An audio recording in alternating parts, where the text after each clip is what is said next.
All right, guys. Today we're going to talk about the power of the natural rolling cue ball and the 30-degree rule. Okay, so let's get into it.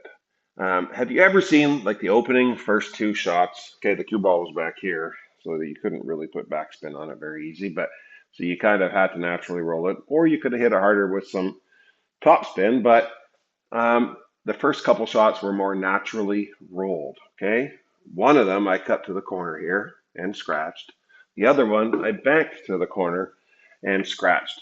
Why is that? Have you ever seen beginner level players? They have a shot like this and they're like, ooh, it looks like a scratch shot. I better try to bank it. They try to bank it and they still scratch.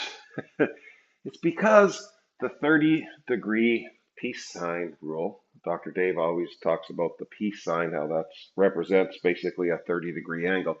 When you're slow rolling a shot, when it's in between 25 to 55 degrees, it basically comes off at the same 30-degree trajectory, okay?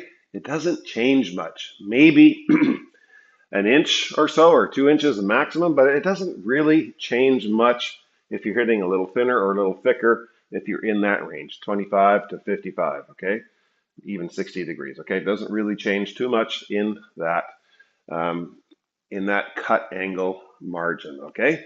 So whether I'm trying to bank this and hit just a little thicker on it, or I'm trying to cut it and hit a little thinner on it, it basically has a line for that corner pocket if I hit it at a natural rolling pace, okay? You saw the last two shots, I made them, okay, to the corner and made the bank, but we had a little pace on it. So we had some topspin forward rotation on it. And both times we avoided the scratch, okay? So let's look at some 30-degree examples and how to measure up with the peace sign. All right, so when you're measuring up that 30-degree angle, how do you measure it? Do you measure it like to the pocket?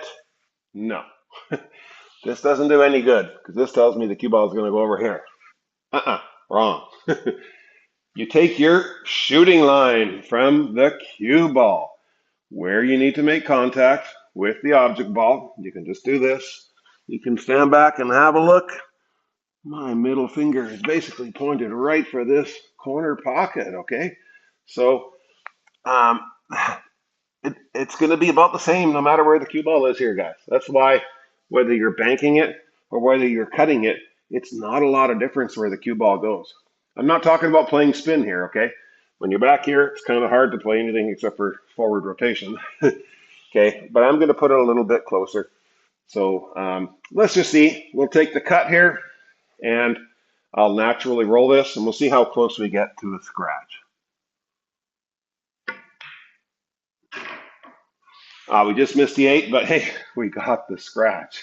Okay, this time I'll pay more attention to the 8 ball and less attention to the cue ball, but we probably will still get the scratch. Just like that, guys, all right? So that's the 30-degree line, the peace sign line, your shooting line, where you're going to be shooting the cue ball.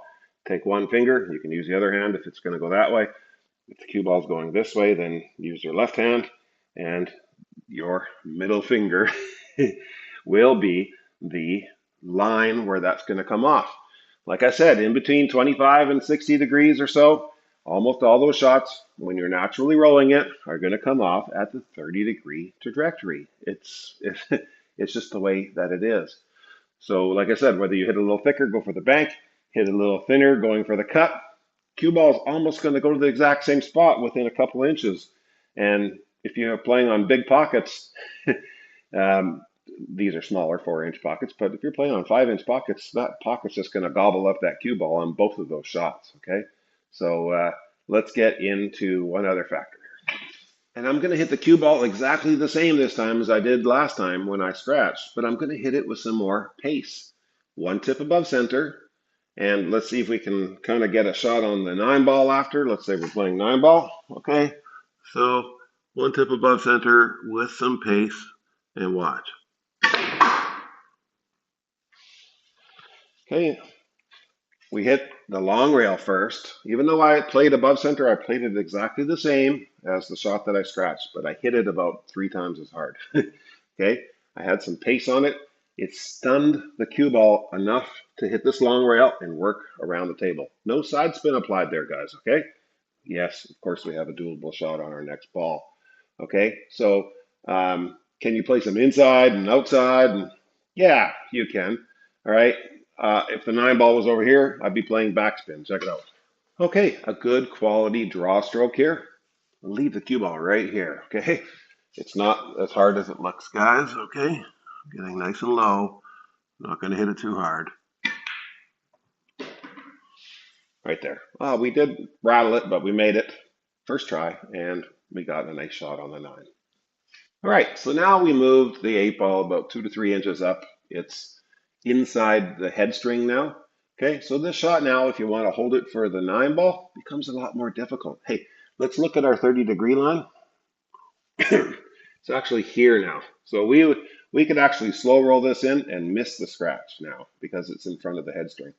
Okay, excuse me. So, but we wouldn't have shape on the 8 if we did that because the cue ball is going to have enough momentum. It's going to come back out to where it is now, basically. So we're going to try a bottom left finesse shot. Okay, it is risky because I'm actually pulling it from its natural position here. I'm pulling it towards the pocket, but I need to hit this long rail in order to hold it for the 9 ball. Okay, so let's just try a nice finessed bottom left shot here. Okay. Perfect. Okay, and if you overhit that one, good luck. It's not going to work. Okay, it has to be a nice quality, soft bottom outside left spin kind of shot. Okay, so we just got the long rail here. We hit right here. We came back out, and it just killed it nicely. Okay. All right, guys. Last example on the 30-degree rule. Okay, I'm going to take the 9 ball over there. I'm going to slow roll this one. So let's measure out the 30-degree line. Okay, so we go like that. No, we don't go like that. We take our cue ball shooting line, right, guys? Okay, right here. Take my pointer. I point on my shooting line, right where I need to make contact. Boom, stick the middle finger out there. I see that we're basically heading for this chalk right there, okay? That's my 30-degree natural rolling cue ball line. All right, so let's put it in the corner there. 1 tip above center at about a 2.5 to 3 weight, okay? Not very hard. Natural roll, guys. And you see, we went right on that line for the chalk, okay? So if you're natural rolling shots and you want to play a more simple game than playing pace on it all the time and stuff, and if you're a beginner or intermediate, this will absolutely supercharge your game, guys, okay? Natural rolling shots, now you know where they're going to go, all right? 30 degrees. Peace, guys.